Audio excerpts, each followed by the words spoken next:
আসসালামু আলাইকুম ওরহমতুল্লাহ। 10 মিনিট মাদ্রাসায় আপনাকে স্বাগতম।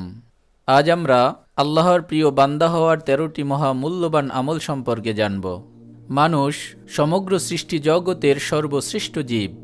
জ্ঞানগুণ, বিবেকবোধ, বুদ্ধিমত্তা, তৎপরতা, কার্যদক্ষতা ও জীবন ব্যবস্থা থেকে শুরু করে আনুষঙ্গিক প্রতিটি ক্ষেত্রে মানুষ অপর অন্যান্য সৃষ্টি থেকে ব্যতিক্রম ও প্রাগ্রসর।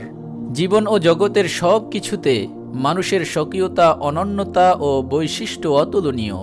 মানুষের মধ্যে সর্বোত্তম মানুষ হলেন ঈমানদাররা। তবে ঈমানদারদের স্তরেরও তারতম্য রয়েছে। তাদের মধ্যে কেউ কেউ আছেন যারা মানব জগতের মধ্যে বিশেষ মর্যাদাবান।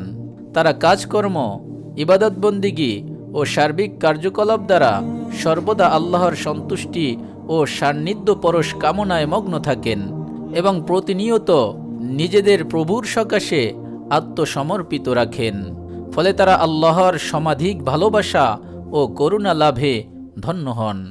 তাদের অনেক গুণাবলী ও বৈশিষ্ট্য রয়েছে, যদ্দরুন আল্লাহ তাআলা তাদের অত্যধিক ভালোবাসেন এবং তাদের প্রতি করুণা ও দয়া অনুকম্পার হাত প্রসারিত করেন।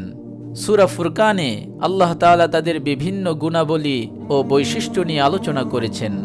আমরা সূরা ফুরকানের 63 নম্বর আয়াত থেকে 70 নম্বর আয়াত পর্যন্ত আলোচিত তাদের 11টি চরিত্র বৈশিষ্ট্য ও গুণাবলীগুলো নিয়ে সংক্ষিপ্ত রূপে এই ভিডিওতে আলোচনা করব ইনশাআল্লাহ।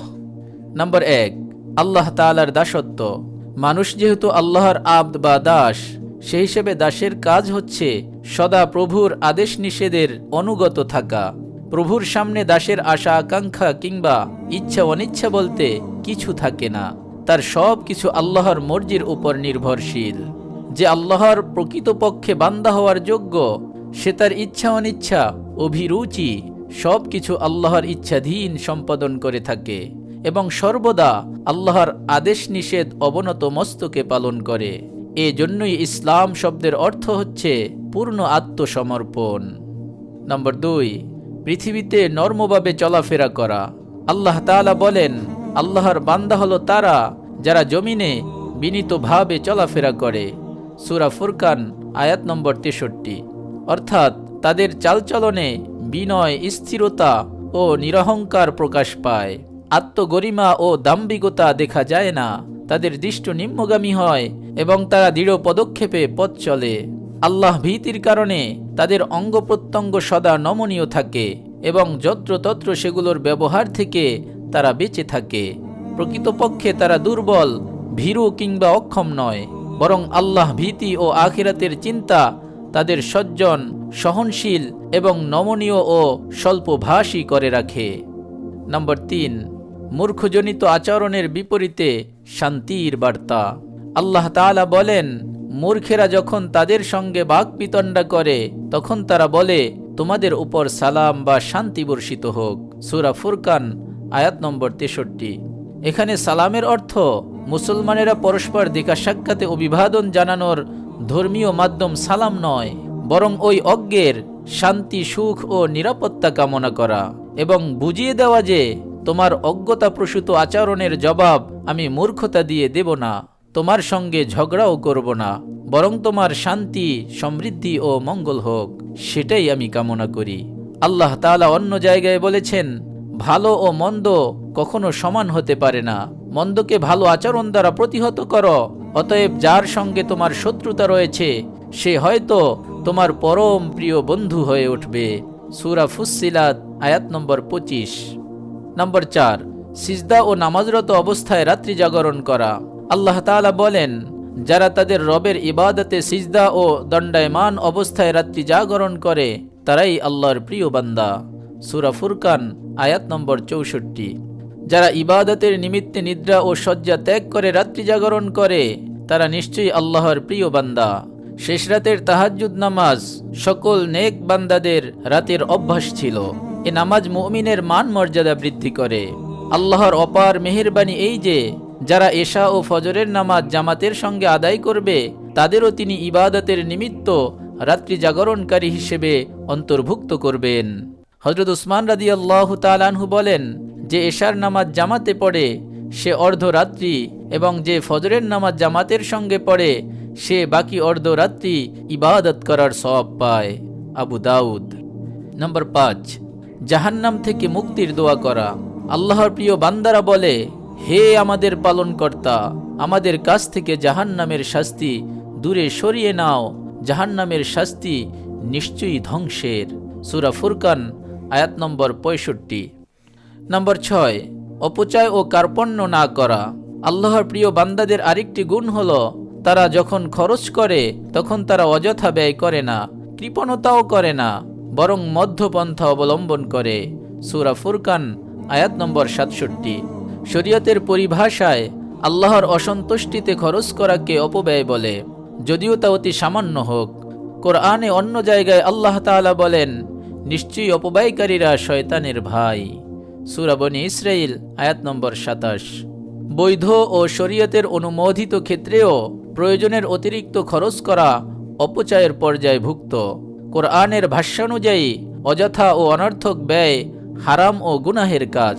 ব্যয়বাহুল্য, বিলাসিতা ও আয়েশি ভাব পরিহার করে চললে নিজের জন্যই মঙ্গল। নম্বর 7, শিরিক থেকে বেঁচে থাকা। আল্লাহর প্রিয় বান্দাদের অন্যতম একটি গুণ হলো আল্লাহর সঙ্গে অন্য কাউকে ডাকে না। সূরা ফুরকান আয়াত নম্বর 68। শিরিক করা বা কোনো কিছুকে আল্লাহর সমকক্ষ মনে করা সবচেয়ে মারাত্মক গুনাহ। আল্লাহ তাআলা সব গুনাহ মাফ করলেও শিরিকের গুনাহ মাফ করবেন না। হযরত লুকমান আলাইহিস সালাতু ওয়াস সালাম তার ছেলেকে উপদেশ দিয়েছেন, হে পুত্র, তুমি আল্লাহর সঙ্গে কাউকে শরীক করো না, নিশ্চয়ই শিরিক সবচেয়ে বড় গুনাহ। সূরা লুকমান আয়াত নম্বর 13। নম্বর 8, অন্যায় হত্যাকাণ্ডে না জড়ানো।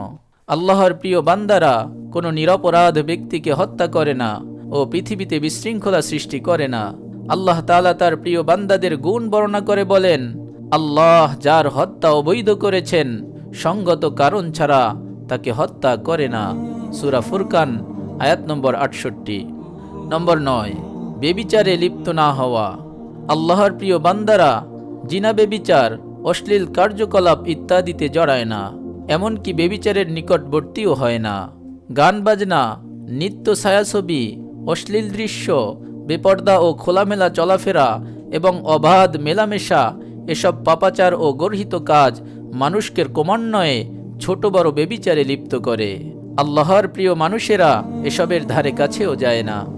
প্রসঙ্গত যারা উল্লিখিত গুনাহগুলো করবে তাদের ব্যাপারে আলোচ্য আয়াতে আল্লাহ তাআলা বলেছেন, যে ব্যক্তি গুনাহসমূহ করবে সে শাস্তি ভোগ করবে। কিয়ামতের দিবসে তার শাস্তি দ্বিগুণ করা হবে এবং তাকে জাহান্নামে চিরস্থায়ী করে দেয়া হবে। সূরা ফুরকান আয়াত নম্বর 68-69। কিন্তু কোনো কাফের, মুশরিক বা গুনাহগার যদি আল্লাহর কাছে তাওবা করে তাহলে আল্লাহ তাদের অপরাধ মার্জনা করে দেবেন এবং তাদের পুরস্কারে ভূষিত করবেন। আল্লাহ তাআলা বলেন, এমন অপরাধী যদি ঈমান আনে ও তাওবা করে এবং সৎকর্ম সম্পাদন করতে থাকে তাহলে আল্লাহ তাআলা তাদের পাপরাশিকে পুণ্যে পরিবর্তন করে দিবেন এবং আল্লাহ অত্যন্ত ক্ষমাশীল, দয়াবান। সূরা ফুরকান আয়াত নম্বর 70। নম্বর 10, অনৈতিক ও মিথ্যা কাজে যোগদান না করা। আল্লাহর প্রিয় বান্দারা মিথ্যা কথন, মিথ্যা আলোচনা, মিথ্যা চর্চার আসর ইত্যাদিতে অংশগ্রহণ করেন না।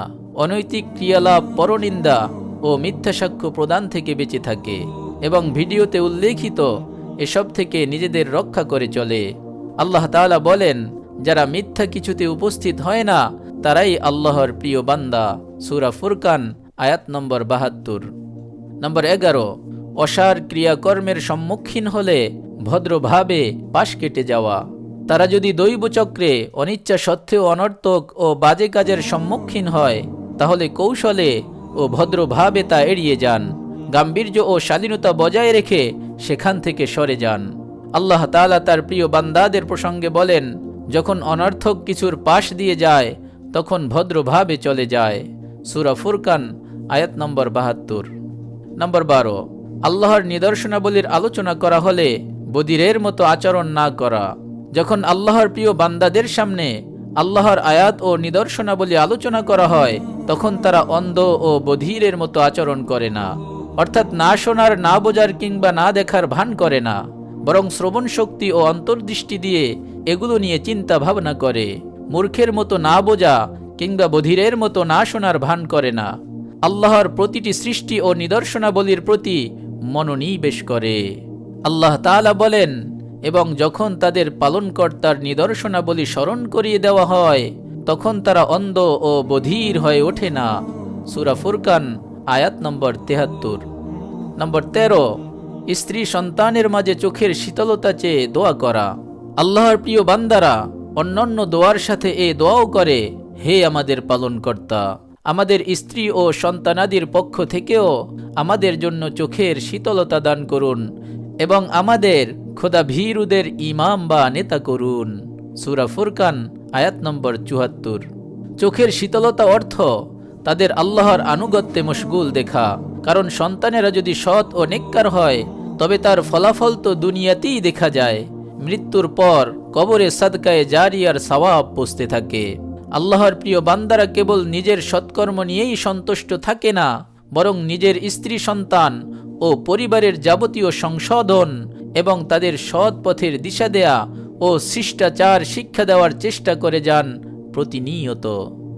ভিডিওতে উল্লেখিত ১৩ গুণে যারা বৈশিষ্ট্যমণ্ডিত হবেন তাদের কি পুরস্কার দেয়া হবে সে ঘোষণা দিয়ে মহান আল্লাহ তাআলা বলেন, তাদের ধৈর্য ধারণের বিনিময়ে জান্নাতের কক্ষসমূহ দেয়া হবে এবং সেখানে তাদের অভিবাদন ও সালাম জানানো হবে।